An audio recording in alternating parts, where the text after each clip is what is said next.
Well, hello and welcome to the Snapdragon Studio YouTube channel.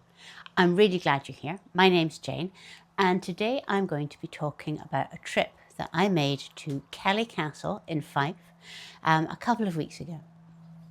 Now, Kellie Castle is a property that is now managed by the National Trust for Scotland, and it's about 4 miles from the village of Pittenweem over on the east coast of Scotland. And it is somewhere that has always meant a great deal to me. It's sort of like this lodestar, I suppose, of places to visit. And it all began when I was 17. I had left school, but it was deemed too early for me to go off to university. So I had this kind of gap year at a time that gap years weren't really a thing, and I didn't know anybody who went off travelling. And I think that as I'd been deemed too young to go up to Aberdeen, I was probably going to have been too young to go off travelling. So instead, I had this year where I went to Telford College and I did a year of fashion and fabric.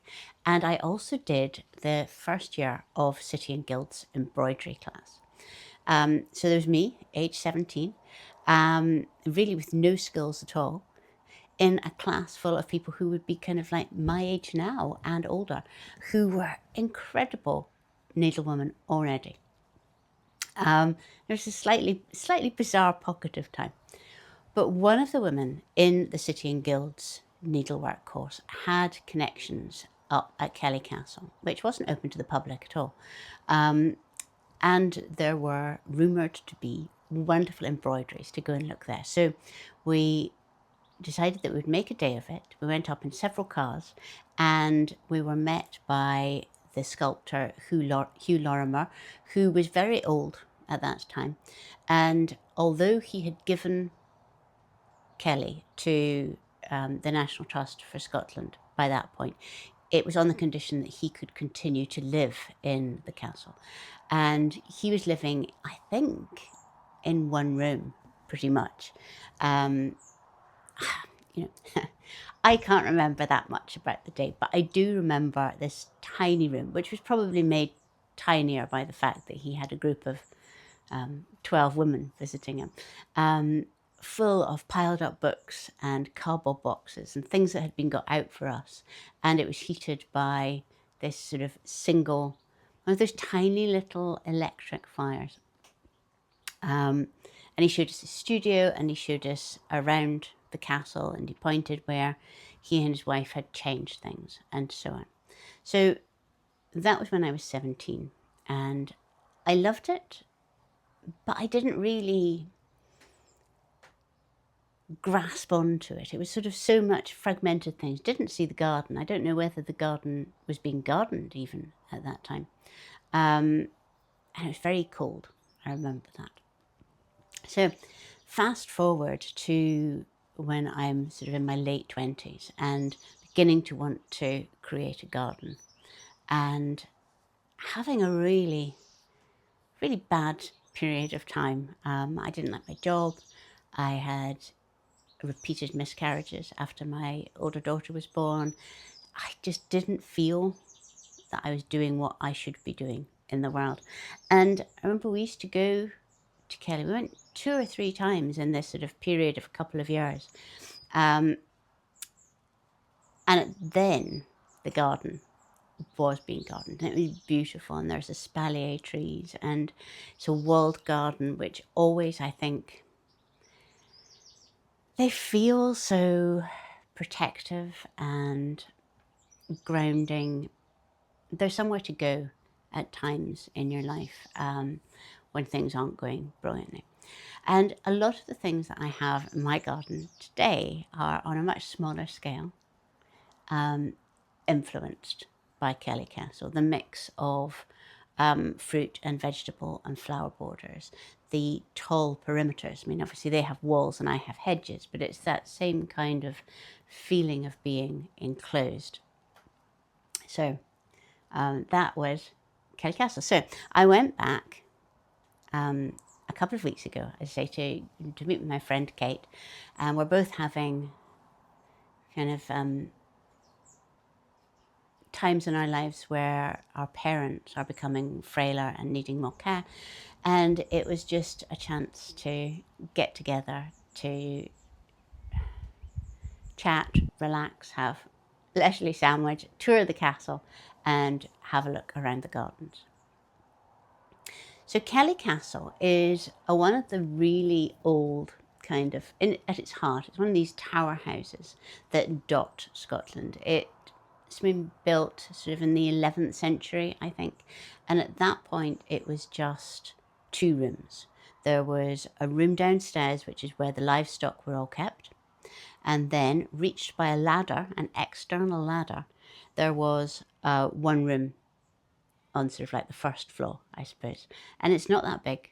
And it would have had all of the family and retainers, servants, everybody living in that 1 room, only accessed by a ladder. But then, over sort of like 12th, 13th, 14th, 15th century, the castle began to grow. First of all, more towers were built, then the towers were heightened, and then the space in between them was sort of filled in. It was first owned by the Oliphant family, and it was sort of what's known as the cadet branch of the Oliphant family, I think, and so that's the younger sons. So it never had massive amount of money put into it. Money came in with wives that was used for it, but it was never a really showy off kind of house. And then it passed to the Erskines. And the Erskines were very related to the Stuart royal family. So the particularly James the 6th and 1st. And at that point, Kellie got a lot of money put into it from James the 6th and 1st, and then when Charles II came onto the English throne. And, well, English and Scottish throne. And at that point, the Erskine family's connections to royalty, which had not been very good during the Civil War, and they came into the fore. And Charles II was going to visit Scotland, and he was going to stay in this house. So they had all these plaster ceilings that were like the royal palaces and all of that kind of thing. A lot of money went into kind of like sprucing it up quite a lot for a royal visit. But then after that, there doesn't ever seem to have been that much money. There was no continual kind of sons to inherit. It kept going to sort of minor branches of the family. It was one castle amongst many that people had, and it began to be just neglected. All of the furnishings were taken out and sold. So you just had this shell. And at that point, you can hear Teasel there, at that point, what happened was that the actual building began to fall apart. This is probably the 18th century by the time this is happening. And at that point, there was not a slate roof as you see today, but it had these massive big flagstones on the roof instead of tiles, it had big flagstones. So when the roof beams began to rot, these massive flagstones went careering down the castle, ruining the ceilings, ruining the floors, and letting sort of like the whole of the castle open to the elements.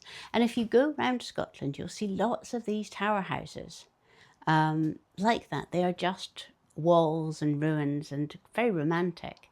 But it is because as soon as that roof goes or the windows go and the weather moves inside, you get very quickly, it all begins to deteriorate.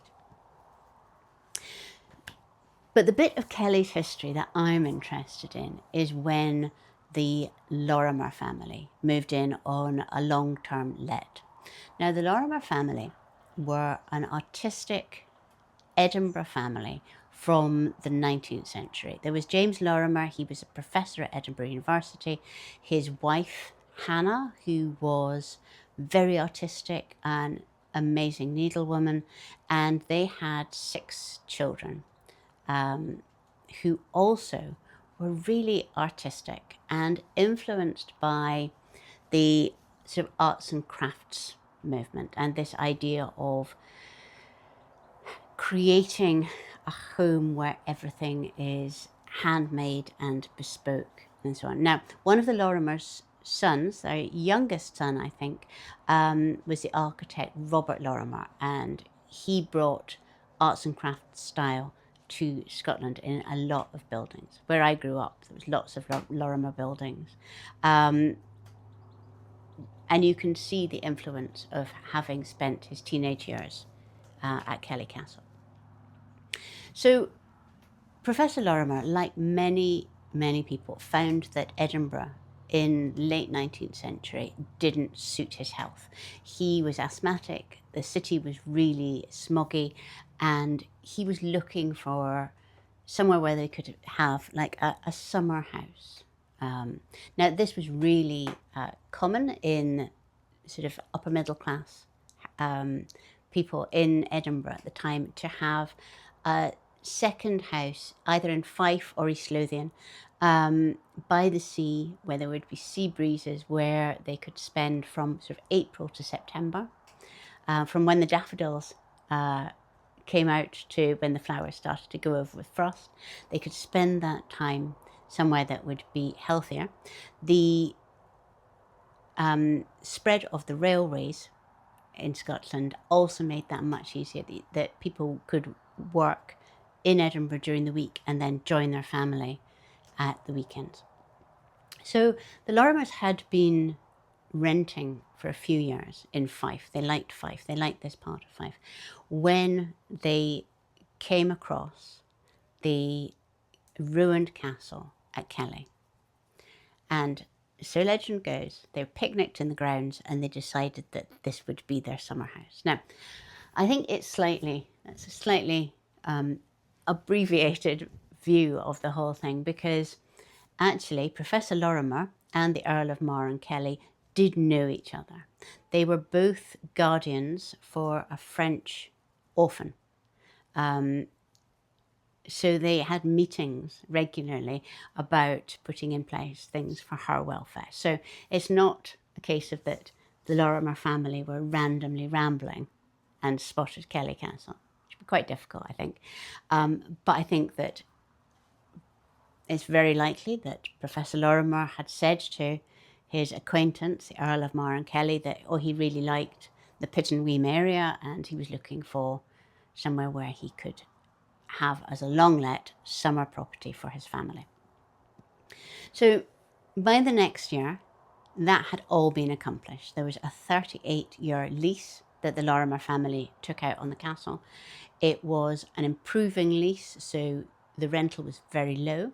The Earl of Mar and Kellie agreed to put slates on the roof and to sort the windows out, but the Lorimers, in return, as and when they could, would be improving the fabric of the inside of the building. And they moved in. Now, the other thing that is often said is, it was Hannah and James Lorimer moved into Kellie Castle with their 6 children, which is kind of technically correct. But there are photos like in the National Trust guidebook and so on, which show really small children. But actually, the Lorimer children by 1878 were between 14 and 24. Most of them, Robert excluded, they were studying. They, in some cases, were sort of like traveling to France and things. They were not children. And I think anybody who's had, got teenage children or children in their 20s can also see that if you are a family and you're wanting to keep your family together and you're wanting them to bring their friends back to your house rather than go off to their friends' houses, having a romantic adventure, a work project, something that allows people to come and paint murals or do plastering or build garden walls. That's a really good antidote to potential empty nest syndrome, I think. But all through the years, from 1878 to 1890, it would have been mainly the women who were spending their day-to-days in Kellie Castle. And what they did was they created amazing embroideries and door hangings and things, very much like the Morrises did at Kelmscott, the Red House, whatever. And I had expected to see these in Kellie Castle because I know that they belong to the National Trust. And I'd seen them at an exhibition in Edinburgh last year that was all about embroidery in the National Trust for Scotland collection. But sadly, they're not at Kellie. But I'm going to put some photos here because I think it gives an idea of what life must have been like in that summer residence of the Lorimers. Because, for example, there is this bed cover. Now, it's an enormous bed cover that is all embroidered in crewel work with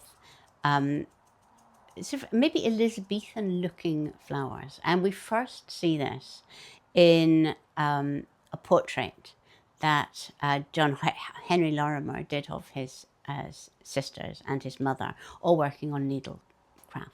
Then we see it again in a portrait that he did of Hannah Lorimer and her fiancé.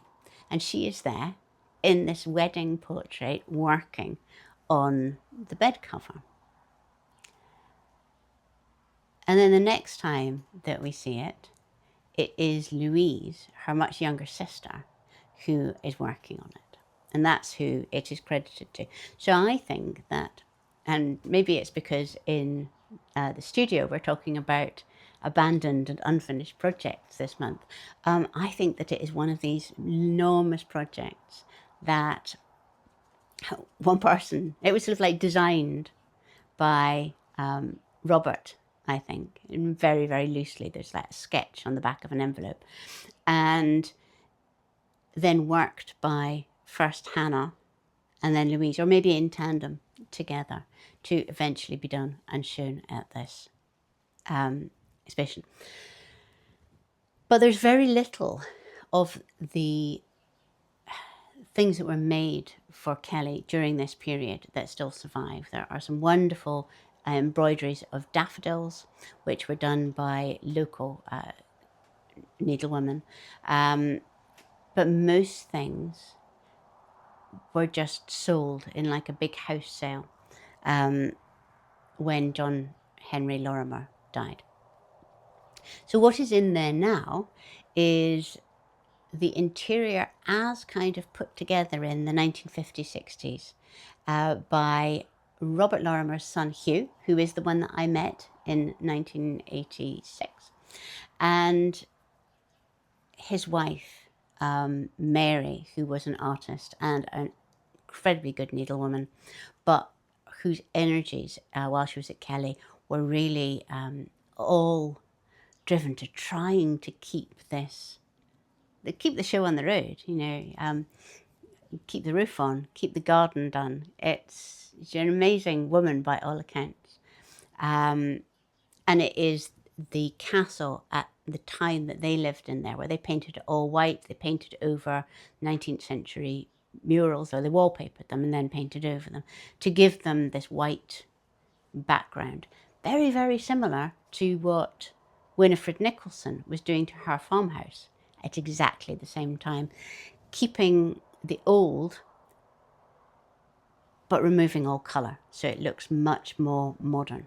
So you can put up your 1950s embroideries on 18th century panelled walls because they have all been painted white rather than the multicoloured that would have been there originally. But it's really the garden at Kellie that I adore, as you probably have noticed through this film. And it is a traditional Scottish walled garden. It is there for the growing of fruit and vegetables. It has an amazing romantic rose collection. It has old-fashioned apple trees. It has espaliered apple trees. It has the wall with